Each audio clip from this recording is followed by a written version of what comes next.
J.D. Falslev, who is a guy that's pursuing a professional football career now that he has finished his time in the blue and white.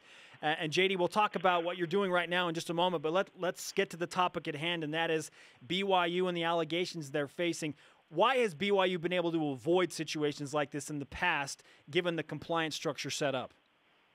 You know, BYU is a very different university in the fact that there's a lot more than just football going on. The school is a very, very unique school because it's owned by the church, because there are other rules that go on, and it's a very, very high-quality education as well. So the program itself has a little bit of a self-security blanket just in all the other rules that go on that help keep everything clean, keep everything by the books, keep everything in check. So it's a very unique university. I enjoyed my time there.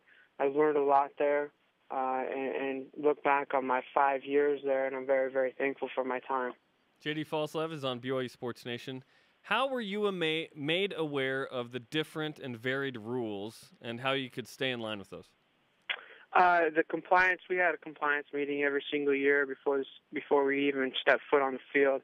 And it's a very tight meeting in the fact that, you know, they expect dudes to be paying attention to make sure they know what the rules are, you know, everything like that. So they do a great job of spelling out all the rules. And when you go to Brigham Young University, you know what you're getting into. So you hear kids that can't keep their nose clean or anything like that. You know, you think about, well, you know what? They know what they're getting into. They sign the honor code.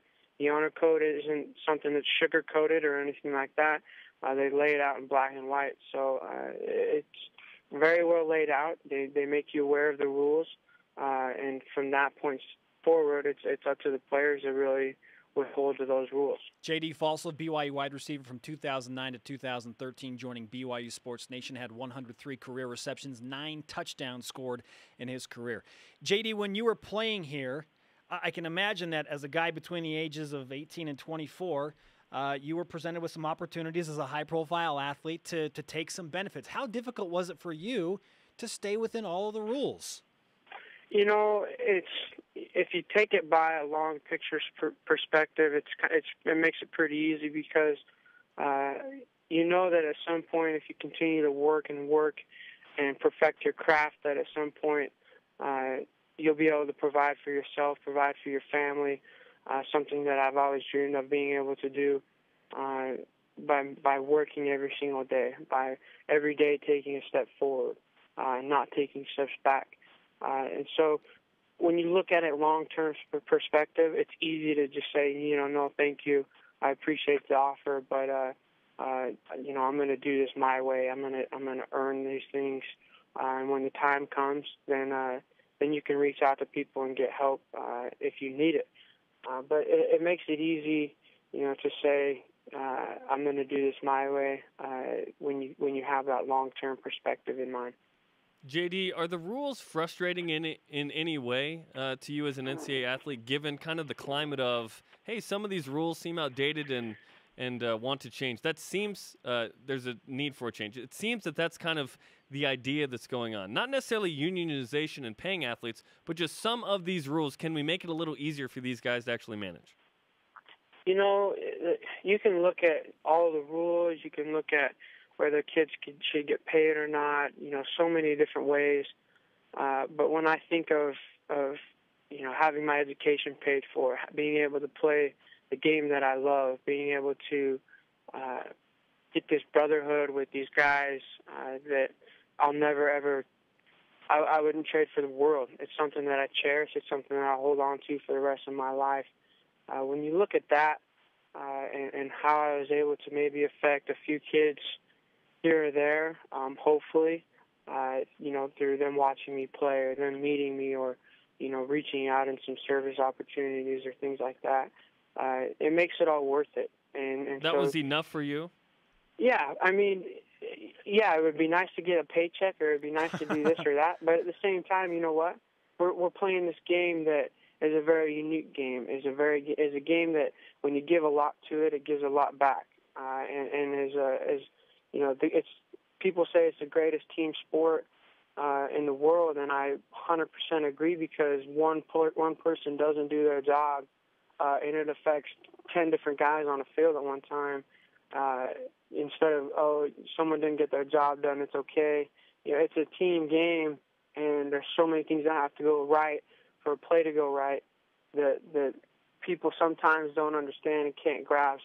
That's enough for me to be able to play in front of millions of fans every Saturday, for everybody to see us on ESPN, for everybody to see us represent such a wonderful university, such a cool church, and the fact that it changes lives drastically is something that is enough for me. It's okay with me, and times have changed, and sure, the rules will continue to hopefully catch up, and I know that everybody's doing everything that they can to try to keep everything up to date, but that's a struggle. That's an ongoing process. That's something that the NCAA, that all these different organizations will help and try to come up with, but it's enough for me. Like I said, a paycheck would be nice, but at the same time, I understand my education, the worth of that. I understand my time being able to play the game that I love, and the worth of that, and the camaraderie and the brotherhood that I've made with coaches, with players at other universities, and I cherish those things, and those are enough for me. J.D. Falslev, former BYU wide receiver on BYU Sports Nation. Before we transition to the professional career that you're pursuing, our Twitter question today, J.D., is what DEFCON level have you reached as a fan across BYU Sports Nation, given the allegations? DEFCON 5 being normal status, DEFCON 4 a little bit on target, and then DEFCON 1 is like, oh no, nuclear attack. Nuclear war is imminent is one. So knowing what you know and having heard this news, what DEFCON level do you stand at as we look at BYU moving forward? I really can't say. I don't know. I can't. I'm not in a place to really comment on the investigation, because it's ongoing, because I haven't been there for a while. I don't know what's going on. Yeah. But I really can't put a number on it, because, like I said, I don't know much about it. And so for me to be able to put a number on it, I think would be unfair to the university and to all those involved. But I love the university. I love the direction that the football program is going in, and I cherish my time there, and it's something that I'll hold on to for the rest of my life. You've mentioned paycheck. That'd be nice in college. You're now trying Sure. to do that after, BYU, your agents and contract negotiations with the CFL team. What have you been doing to try and go up north and play in the league? It's a day-to-day deal. When I think of my job, I go work out, and then I go study some film and go study some playbooks and this and that, and that's my job right now. So I have a pretty enjoyable job, a job that a lot of people would love to have. And like you said, my agent is in negotiations with some CFL teams and trying to work a deal with that. But our plan is to be in a camp next week, wherever that may be, and I can't wait. I'm excited. My body has never felt as healthy as it is now. Thank you to, a lot of people's hard work, and a lot of hard work for myself as well. But it's a day-to-day process. I had a coach tell me one time, every day you're either getting better or you're getting worse. You're not staying the same. So each day I'm trying to take, whether it's a baby step or whether it's a leap forward, each day just trying to progress, trying to get that much better, trying to have an edge on the competition, because it's a very, very unique business, and it's something that if you're not continuing to work every single day at it, a lot of people can pass you up very quickly. Talking to J.D. Falslev, former BYU wide receiver, a guy that brought the crowd to their feet at LaVell Edwards Stadium on more than a few occasions with his special teams fireworks. J.D., how confident are you right now that you will be in a CFL camp next week? Very, very confident, and like I said, it's a day-to-day deal, but I feel very confident that I'll have a chance to play somewhere, and I'm very excited. I can't wait to show whatever program gives me that chance, everything I have, and give that program everything I have, and represent them in the right way. And I can't wait to play this game. Like I said earlier, it's a game that when you give it a lot, it gives you a lot back, and I can't wait, to think that I might have an impact on some kid or somebody somewhere. I think that's what means the most to me about this game, because it's so unique. So many people are interested in it, and you can have an impact beyond the game very easily. And it goes both ways. You can have an impact in the right way or the wrong way. And so I hope to continue to be able to have that impact in the right way on any individual that might be watching. Have you talked to former Cougars who have played in the CFL at all, like Ben Archibald, John Beck, Max Hall, Ben Cahoon, who's the Jerry Rice of the CFL? Yeah, I've had a few conversations with them. They've helped me out a lot. I've been in close contact with Coach Cahoon. He'll always be a very, very close friend of mine. I always call him Coach. He'll always be a coach to me.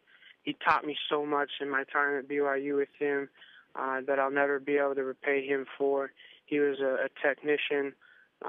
And when you see him coach, you understand why he is a Hall of Famer in the CFL and why he is a great man that he is. Been in conversations with a few other people out there that have helped me along the way to try to prepare myself for whatever might come. But like I said, it's next week. We're hoping to be up there and get these wheels rolling. How familiar are you with Canadian culture and the money system and all that fun stuff? I've been trying to familiarize myself quite a bit these last few weeks. just in thought that I'm planning on being there. So it's a whole new world. Have you watched Canadian Bacon or Strange Brew by chance? No, I haven't. Okay. You need to watch Strange Brew, JD. This has to happen. This has to happen. All right. Well, hopefully Netflix has it. But I'm not sure. It's going to be a whole new adventure, and that's exciting for me because, I tend to handle some new situations well, I'd like to think, and I get excited and motivated because it's something completely different. It's not the same old deal. I'm so